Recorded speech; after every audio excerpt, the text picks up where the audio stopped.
Number one, Ruth and Naomi. Ruth and Naomi. Ruth and Naomi were in a same-sex lesbian relationship. Wow. Look how quiet it got in here. I'm trying to sit down. But for all of you that grew up in these classes being taught to wait on your Boaz, that God is going to send Ruth her Boaz, God sent Ruth Naomi.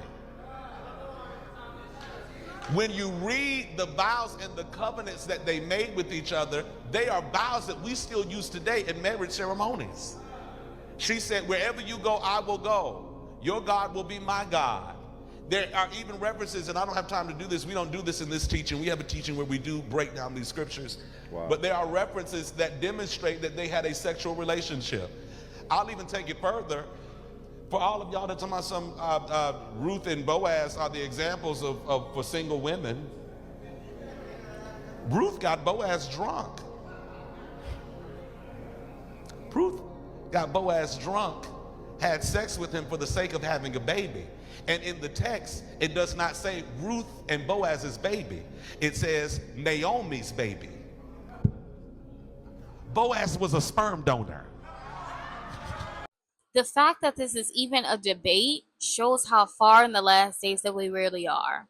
Naomi and Ruth were not a queer couple, and they certainly were not lesbian.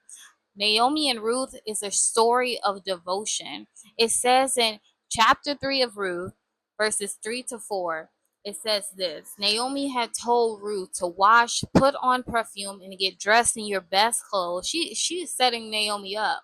She's setting Ruth up to go find a man. She says, then go down to the threshing floor, but don't let him know that you are there until he has finished eating and drinking.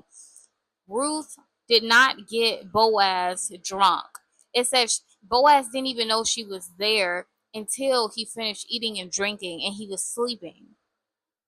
So it says that he had finished eating and drinking, and then when he lied down, she said, note the place that he is lying, and then go and uncover his feet and lie down. He will tell you what to do. And they did this in the Jewish custom, basically to say the message of, I need you to cover me, right? And so Naomi told Ruth to go do this, and Ruth followed her instructions. And it says that when all this was done, Boaz accepted her invitation for her, for him to marry her.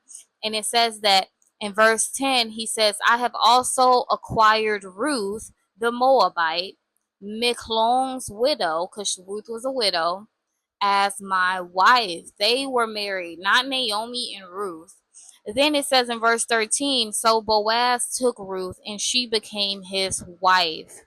When he made love to her, the Lord enabled her to conceive and gave birth to a son. And the reason why in verse 16 it says that Naomi called Ruth's son too is because Naomi raised the son as her own. Remember, Naomi had just lost her husband and both of her sons. So when she has this new beautiful grandson, of course she's going to raise that son as her own. That's why she said that basically they were like, Naomi has a son because she has this new precious baby boy that she's raising as her own. Don't be deceived, y'all. Read your Bibles.